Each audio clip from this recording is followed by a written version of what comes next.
আটকান্দি অথবা নীলকটি মসজিদ। এই মসজিদটি আজ থেকে প্রায় 200 বছর পূর্বে নির্মাণ করা হয়। মাওলানা আলিমউদ্দিন এই মসজিদটি নির্মাণ করেন।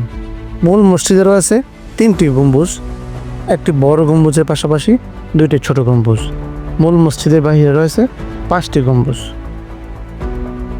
এই মসজিদের নান্দনিক ডিজাইন যে কারুই দৃষ্টি আকর্ষণ করতে সক্ষম।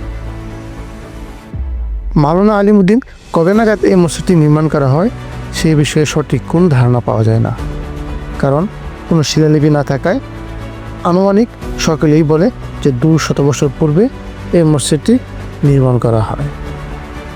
অনেক দূর দূর থেকে অনেক ভ্রমণপ্রসূ মানুষ এই মসজিদটিকে দেখতে ছুটে আসেন।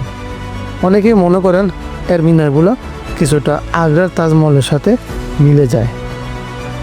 আজকে উপস্থাপনা করলাম এই চমৎকার এই মসজিদটিকে নিয়ে।